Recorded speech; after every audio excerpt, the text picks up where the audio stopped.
रख हौसला वो मंजर भी आएगा, रख हौसला वो मंजर भी आएगा, प्यासे के पास चलकर समंदर भी आएगा। ए थक कर ना बैठ मंजिल के मुसाफिर, ए थक कर ना बैठ मंजिल के मुसाफिर, मंजिल भी मिलेगी और मिलने का मजा भी आएगा। तो हेलो बच्चों, कैसे हैं आप? सभी का स्वागत करता हूं मैं इस खूबसूरत से चैनल सक्सेस एकेडमी विद साहिल के इस लाइव प्लेटफॉर्म के ऊपर। आज की इस क्लास में सीखने वाले हैं, डिस्कशन करने वाले हैं क्लास 12 फिजिक्स का सिलेबस, जो कि क्योंकि बच्चों को सबसे टफ जो लगता है वो फिजिक्स ही लगता है। Physics is a toughest subject of PCM. तो पीसीएम का सबसे टफेस्ट चैप्टर जो है, सबसे टफेस्ट यूनिट क्या है? आपकी फिजिक्स ही है।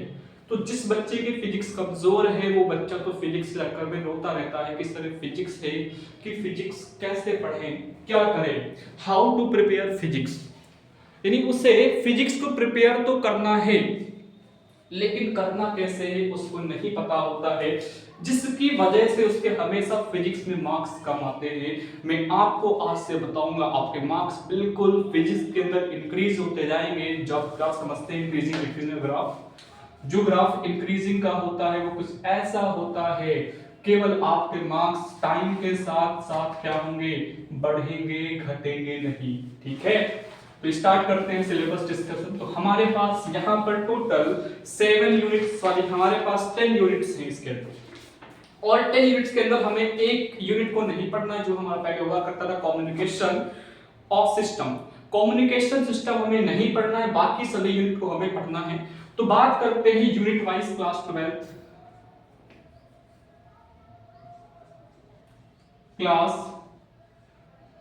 12 फिजिक्स। क्योंकि क्या पढ़ना है उससे ज्यादा इंपॉर्टेंट होता है क्या नहीं पढ़ना है। अगर आप सब कुछ पढ़ेंगे तो आप कभी भी फिजिक्स में अच्छे मार्क्स नहीं ला पाएंगे। फिजिक्स भंडार है, फिजिक्स भंडार है। आपको पढ़ना क्या है, किस लेवल का पढ़ना है, कौन सी एग्जाम आपको प्रिपेयर करना है, पहले वो डिसाइड करना होता है, ना कि फिजिक्स को डिसाइड करना होता है। फिजिक्स बिल्कुल खत्म नहीं होने वाला सब्जेक्ट। अगर आप पढ़ेंगे उसके अंदर बहुत चीजें हैं, बहुत चीजें हैं, बहुत चीजें हैं, तो उसको आप पढ़ते चले जाएंगे। ठीक है, यूनिट फर्स्ट में पढ़ने वाले क्या हैं, यहां पे इलेक्ट्रोस्टैटिक्स, इलेक्ट्रोस्टैटिक्स। इसमें आप पढ़ते क्या हैं, करंट पर, सॉरी इसके अंदर आप पढ़ते क्या है, पोटेंशियल को, कैपेसिटेंस को, एंड आपका जो है इलेक्ट्रिक फील्ड, उसको हम इसके अंदर पढ़ने वाले हैं। ठीक है, इसमें हम लोग क्या पढ़ने वाले देखते हैं फटाफट। इसमें पढ़ने वाले हैं इलेक्ट्रिक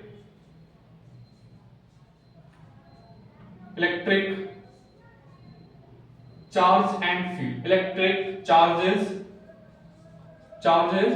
एंड फील्ड। तो यहां पर हम पढ़ने वाले हैं इलेक्ट्रिक चार्जेस एंड फील्ड पढ़ने वाले हैं। एंड हमें यहां पर पढ़ना है इलेक्ट्रिक पोटेंशियल एंड कैपेसिटर पढ़ना है। यहां पे पोटेंशियल एंड कैपेसिटर पढ़ना है,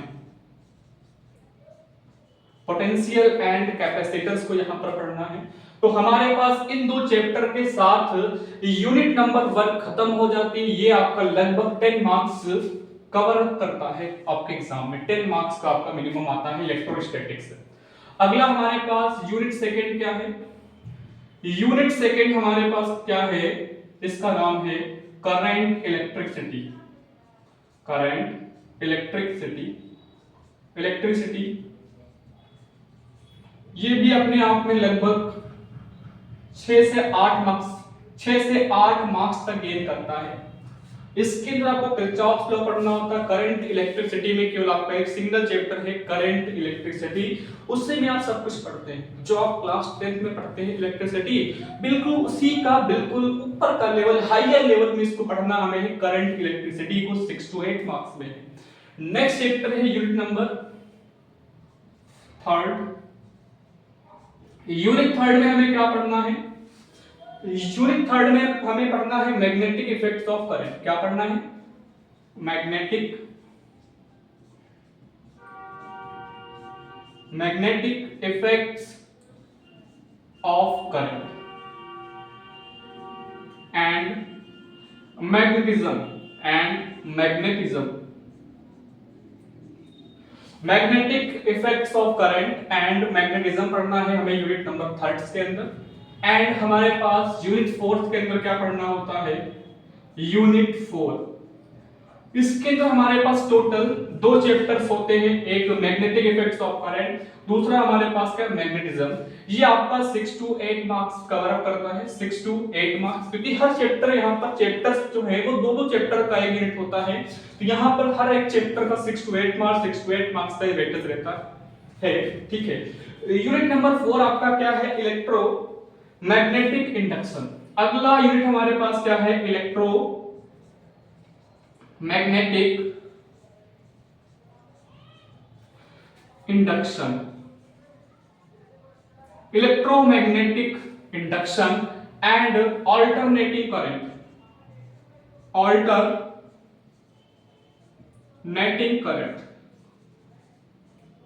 अल्टरनेटिंग करंट। सबसे इंपॉर्टेंट चैप्टर आपका क्या है, अल्टरनेटिंग करंट। बहुत इंपॉर्टेंट चैप्टर है, इसको छोड़ना मत। ये भी आपका 8 to 10 मार्क्स के अंदर आता है एग्जाम्स के अंदर, वेरी वेरी इंपॉर्टेंट चैप्टर के अंदर है।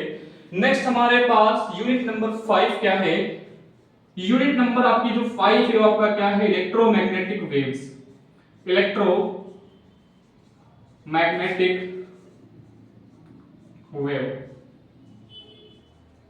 इलेक्ट्रोमैग्नेटिक वेव्स ये आपका 3 to 5 मार्क्स का आता है। बहुत छोटा चैप्टर है, केवल एक चैप्टर है, वेव्स के बारे में बताता है, इलेक्ट्रोमैग्नेटिक वेव्स क्या है, एक्स रेज क्या है, उसके बारे में आपको पढ़ाई करनी होगी। इलेक्ट्रोमैग्नेटिज्म, इलेक्ट्रोमैग्नेटिक वेव्स के अंदर यहां से आपका वॉल्यूम नंबर 1 क्या होता है, खत्म होता है। यानी यहां पर आपको 2 वॉल्यूम पढ़नी है, एक में सब पढ़ेंगे इलेक्ट्रिक के बारे में और कुछ दूर के बाद मैग्नेटिज्म के बारे में, नेक्स्ट हमारे पास वेव्स के बारे में, ठीक है।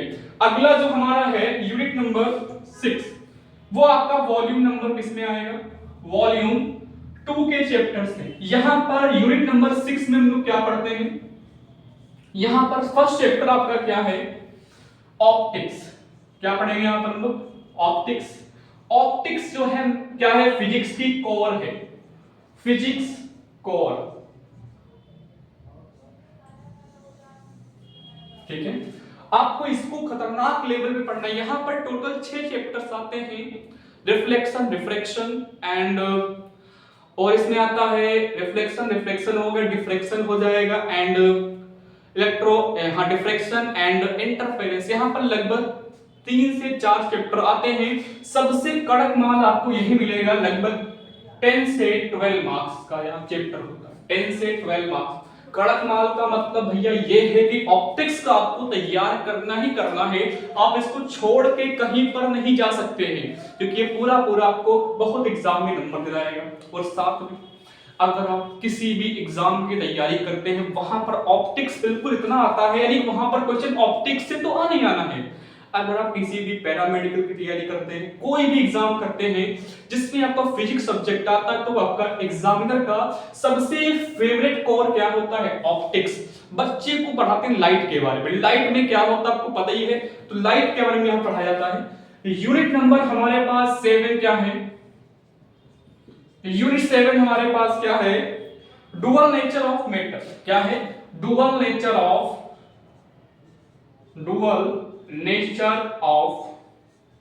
Light, dual nature of matter and radiation, sorry, dual nature of matter and radiation. ये भी आपका चैप्टर वेरी इंपॉर्टेंट, यहां पर भी 8 to 10 मार्क्स नंबर गेन कर सकते हैं। तो यूनिट नंबर 7 से dual nature of matter and radiation से। नेक्स्ट हमारे पास चैप्टर आता है यूनिट नंबर 8। यहां पर आप क्या पढ़ते हैं, यहां पर आप पढ़ते हैं atoms and nuclei, atoms and nuclei, ठीक है। एटम्स एंड न्यूक्लियाई पढ़ते हैं, atoms and nuclei, atoms and nuclei पढ़ते हैं, जो कि बहुत ज्यादा क्या है इंपॉर्टेंट से, आप ये केमिस्ट्री में पहले से पढ़ के आते, बोर्स मॉडल, इलेक्ट्रॉनिक कॉन्फ़िगरेशन जो है, जो केमिस्ट्री में 11th में आप पढ़ के आते, वही आपको 12th के अंदर यहाँ पर पढ़ना होता है। ऐसे ही हमारे पास यूनिट नंबर 9 है, वो क्या है, ये आपका है कंडक्टर्स यानी कि इलेक्ट्रॉनिक डिवाइसेस है, इलेक्ट्रॉनिक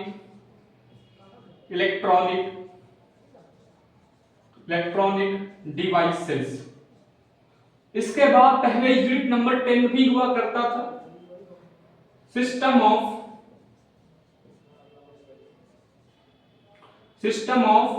कम्युनिकेशन।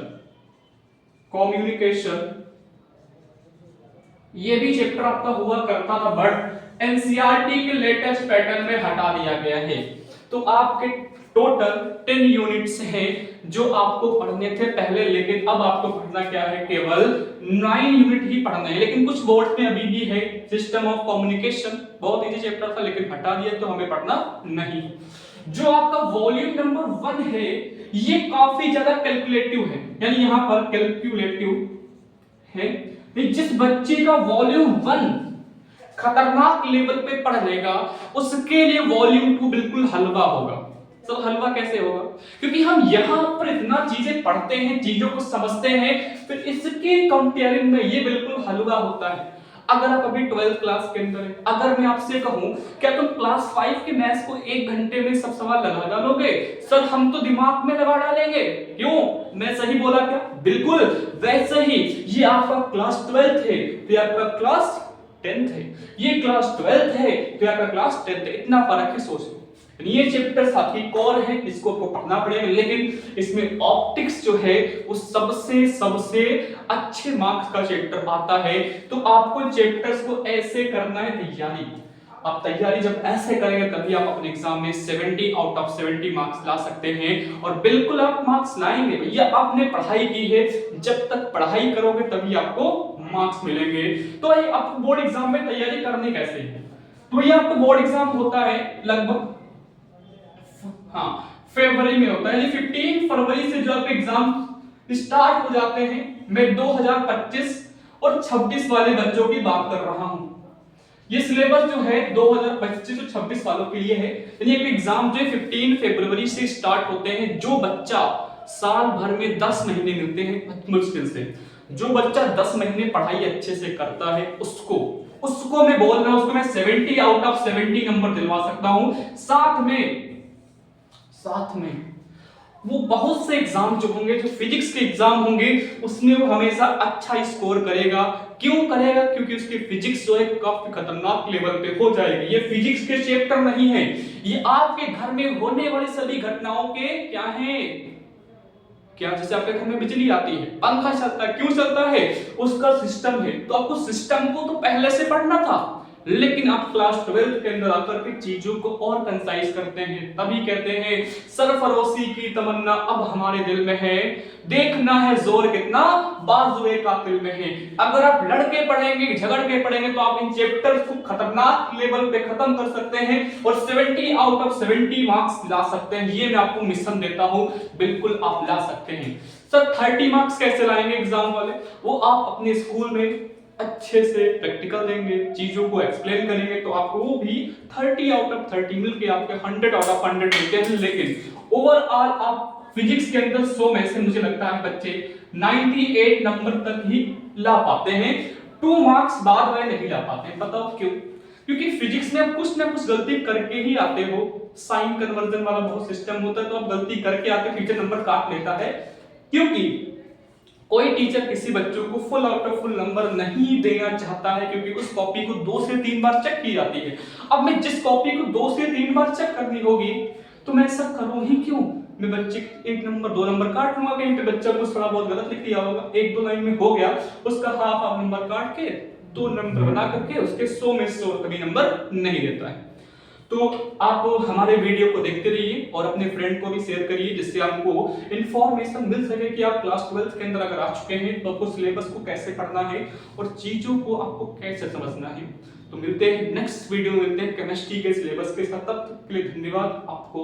आप घर पे पढ़ाई करते रहिए। अगर आपके पास संसाधन नहीं है तो आप हमारे YouTube चैनल के साथ इस जर्नी में सफर कर सकते हो, चीजों को हम एक्सप्लेन करते हुए चलेंगे, आपको मजा भी आएगा। तो मिलते हैं नेक्स्ट वीडियो में, तब तक के लिए धन्यवाद।